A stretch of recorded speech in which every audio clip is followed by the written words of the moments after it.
കഴിഞ്ഞ ദിവസവും നമ്മൾ സോഷ്യൽ മീഡിയ കൂടി കണ്ടിട്ടുണ്ടാകും. നാദാപുരത്ത് ഒരു ചെന്നൈ സിൽക്ക് ഒരു പ്ലാസ്റ്റിക് സാധനങ്ങളും മറ്റ് സാധനങ്ങളും വിൽപ്പന നടത്തുന്നൊരു ഷോപ്പ് പുതുതായി നാദാപുരത്ത് 4-ാം തീയതി തുടങ്ങി. അവിടെ തുടങ്ങിയപ്പോൾ സ്വാഭാവികമായിട്ടും ഇങ്ങനൊരു ഷോപ്പ് വരുന്നുണ്ട് എന്നുള്ളത് സോഷ്യൽ മീഡിയയിൽ കൂടിയാണ് നമ്മളൊക്കെ അറിഞ്ഞത്.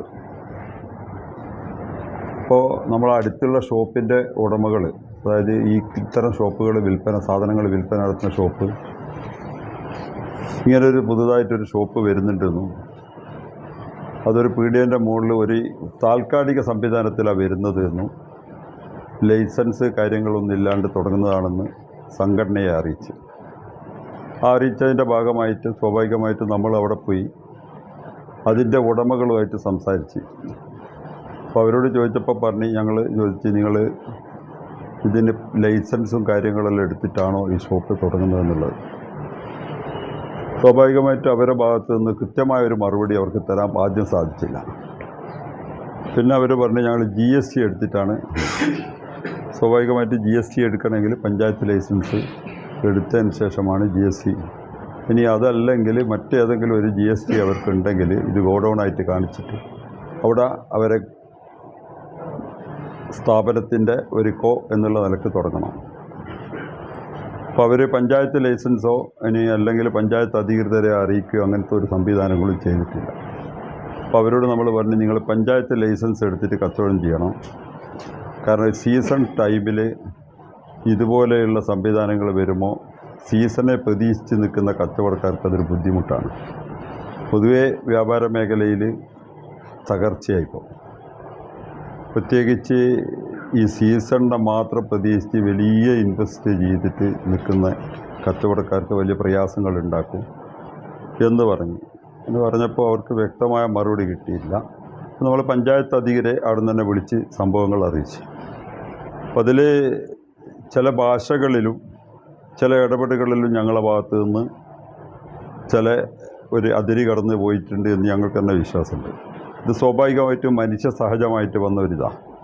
അപ്പോൾ ആ വന്നതിനെ നമ്മൾ ഖേദിക്കുന്നുമുണ്ട് സ്വാഭാവികമായിട്ടും ആ ഭാഷയിൽ. അല്ലാതെ ഞങ്ങൾ അവരെ അസഭ്യം പറയുകയോ അവരോട് വേറൊരു രീതിയിലുള്ള പെരുമാറ്റമോ ഇതൊന്നും ഞങ്ങളുടെ ഭാഗത്തുനിന്ന് ഉണ്ടായിട്ടില്ല. അതേ അവസരത്തിൽ സോഷ്യൽ മീഡിയയിൽ കൂടിയിട്ട് ഒരു വല്ലാത്ത രീതിയിൽ നാദാപുരത്തെ കച്ചവടക്കാരെ നാദാപുരം പ്രദേശത്തിനെ മൊത്തം അവഹേളിക്കുന്ന ഒരു രീതിയിലുള്ള ഒരു ചിത്രീകരണവും കാര്യങ്ങളാണ്. ഞങ്ങളെ സംബന്ധിച്ചിടത്തോളം നാദാപുരത്ത് മതത്തിനോ അല്ലെങ്കിൽ വിഭാഗീയതക്കോ മറ്റ് സംസ്ഥാനങ്ങളിൽ വരുന്നവരെയോ ഒന്നും നമ്മൾ മാറ്റി നിർത്താതെ എല്ലാവരെയും കൂട്ടിപ്പിടിച്ചു കൊണ്ടുപോകുന്ന ഒരു രീതിയാണ് വ്യാപാരി വ്യവസായ ഏകോപന സമിതിയിൽ. അതിൻ്റെ ഏറ്റവും വലിയ തെളിവാണ് നാദാപുരത്ത് ഇപ്പോഴും തന്നെ കച്ചവടം ചെയ്യുന്ന അന്യസംസ്ഥാന തൊഴിലാളികൾ വരുന്ന ഒരുപാട് സേട്ടുമാർ കച്ചവടം ചെയ്യുന്നുണ്ട്. നാദാപുരത്ത് ഏറ്റവും വലിയ ഈ സ്വർണ്ണ മേഖലയിലുള്ളത് പഴയ സ്വർണ്ണം എടുക്കുകയും വിൽപ്പനയും നടത്തുന്നത് മറ്റേ UP സ്വദേശികളാണ്. അതേപോലെ തന്നെ പ്രയാഗ് എന്ന് പറയുന്ന ഒരു വലിയ പരാഗ് എന്ന് പറയുന്ന ഒരു തുണി ഷാപ്പുണ്ട്, അതും അന്യ സംസ്ഥാനത്തുള്ളവരാണ്. അവരൊക്കെ ഞങ്ങളെ മെമ്പർമാരാണ് ഞങ്ങൾ കൂട്ടിപ്പിടിച്ചു കൊണ്ടുപോകുന്നത്. അതിൽ ഏറ്റവും വലിയ ഒരു പ്രയാസം ഉണ്ടാക്കുന്ന രീതിയിലാണ് ഇതിൽ നമ്മൾ തമിഴ്നാട്ടിൽ നിന്നുള്ളവർ ഉൾപ്പെടെ നമ്മുടെ നാട്ടിൽ കച്ചവടം ചെയ്യുന്നുണ്ട്. നാദാപുരം ഒരു ബിസിനസ് ഹബ്ബായി വളർന്നു വരുന്നതിൽ ആർക്കോ ഉള്ള ഒരു വല്ലാത്ത പ്രതികാരമാണോ എന്ന് ഞങ്ങൾ ഈ കാര്യത്തിൽ സംശയിച്ചു പോകാം. ഞങ്ങളെ സംബന്ധിച്ചിടത്തോളം ഒരു അന്യ സംസ്ഥാനത്ത് നിന്ന് വന്ന ഒരാൾ അങ്ങനെയാണ് ചിത്രീകരിക്കുന്നത്.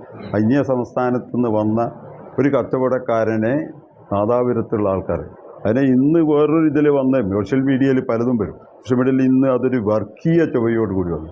നമ്മളെ സംബന്ധിച്ചിടത്തോളം ഞങ്ങൾക്ക് പ്രയാസം. പിന്നെ ഞങ്ങൾ ഇടപെടലുകളിൽ ചിലപ്പോൾ ചില അപകടതകൾ വന്നിട്ടുണ്ട്. ആ അപാകതകളിനെ ഞങ്ങൾ നിർവേര്യം ഖേദിക്കുന്നുണ്ട്. അതിൽ നമ്മൾ വന്ന പാഴപ്പിഴവുകനെ നമ്മളതിന് എന്താണെന്ന് വെച്ചാൽ അത് ചെയ്യാൻ തയ്യാറാണ്. അതാണ് നമ്മൾക്ക് ഈ കാര്യത്തിൽ നമുക്ക് പറയാനുള്ളത്. ഞങ്ങൾ നാദാപുരം മർച്ചൻ്റ് അസോസിയേഷൻ എന്നുള്ള നിലക്കാണ് പോയത്. ജനപ്രതിനിധി എന്നുള്ള നിലക്കോ പാർട്ടി എന്നുള്ള നിലക്കോ ഒന്നുമല്ല പോയത്. ഞാൻ നാദാപുരം മർച്ചൻ്റ് അസോസിയേഷൻ്റെ കേരള വ്യാപാരി വ്യവസായ ഏകോപന സമിതിയുടെ നാദാപുരം നിയോജകമണ്ഡലം പ്രസിഡൻറ്റും നാദാപുരം മർച്ചൻ്റ് അസോസിയേഷൻ്റെ ജനറൽ സെക്രട്ടറിയുമാണ്. ഞാനും എൻ്റെ നാദാപുരത്തെ പ്രസിഡന്റ് എ ഇക്ബാൽ കയും അതുപോലെ തന്നെ സെക്രട്ടറി ആരിസ് മാത്തോടത്തിലും ട്രഷറർ സെയ്ദ് കോറോത്തും ഞങ്ങളൊക്കെ ഉണ്ടായിരുന്നു. അപ്പോൾ അത് പക്ഷേ നിങ്ങൾ പറഞ്ഞതുപോലെ ഉണ്ടായിരുന്ന സമയത്ത് ആ ഇടപെട്ട സമയത്തു ഒരു രൂക്ഷമായ രീതിയിൽ ഒരു ഇടപെടൽ ഞങ്ങളുടെ ഭാഗത്ത് നിന്ന് ഉണ്ടായിട്ടുണ്ട്. അതിൽ ഞങ്ങൾ ഖേദം ഇവിടെ പ്രകടിപ്പിച്ചിട്ടുണ്ടല്ലോ. അപ്പോൾ അതല്ലാതെ തമിഴ്നാട്ടുകാരെ ആളുകളൊക്കെ ഒരു മിനിറ്റ് തമിഴ്നാട്ടുകാരെ ആക്രമിക്കാനോ അല്ല മറ്റുള്ള ആളുകളെ ആക്രമിക്കാനോ ഒന്നും ആ മർച്ചൻ്റ് അസോസിയേഷൻ ഒരിക്കലും മുതിരാറില്ല. എന്നെയോ അല്ലെങ്കിൽ ഞങ്ങളുടെ സംഘടനയോ അറിയുന്ന ആളുകൾ ഒരിക്കലും അത് പ്രചരിപ്പിക്കാറില്ല. പിന്നെ ഇന്നൊക്കെ കണ്ടു ഇങ്ങനെ ഒരു പ്രത്യേക വിഭാഗം ആളുകളെ കച്ചവടം ചെയ്യാൻ സമ്മതിക്കാത്ത രീതിയിലുള്ള പ്രചരണമൊക്കെ കണ്ടു. പക്ഷേ അതൊക്കെ പൊതുജനങ്ങളും നിങ്ങളൊക്കെ തള്ളിക്കളയണം. അങ്ങനെയൊന്നുമുള്ള എല്ലാ ആളുകളെയും കൂട്ടിപ്പിടിച്ച് ഞങ്ങൾക്ക് ജാതിയോ മതമോ രാഷ്ട്രീയമോ ഒന്നും ഈ കച്ചവടത്തിലില്ല. ഞങ്ങൾ തികച്ചും ബിസിനസ് കച്ചവടക്കാരായ മെമ്പർമാരുടെ പരാതിയുടെ അടിസ്ഥാനത്തിലാണ് ഞങ്ങൾ അവിടെ പോകുന്നത്. ഈ സാധനങ്ങൾ ഇറക്കുമ്പോൾ ആ പീഡിയക്കാർ ഒരുപാട് പറഞ്ഞു നോക്കി ഇവരോട് നിങ്ങൾ ഈ കച്ചവടം ചെയ്യാൻ പാടില്ല, നിങ്ങളിവിടെ ഈ ഒരു രൂപത്തിലേക്ക് കച്ചവടം ചെയ്ത് ഞങ്ങൾക്ക് വലിയ പ്രയാസമുണ്ട്. ദിവസം 2000 1500 ഒക്കെ വാടക കൊടുത്ത് കച്ചവടം ചെയ്യുന്ന ആളുകളാണ്.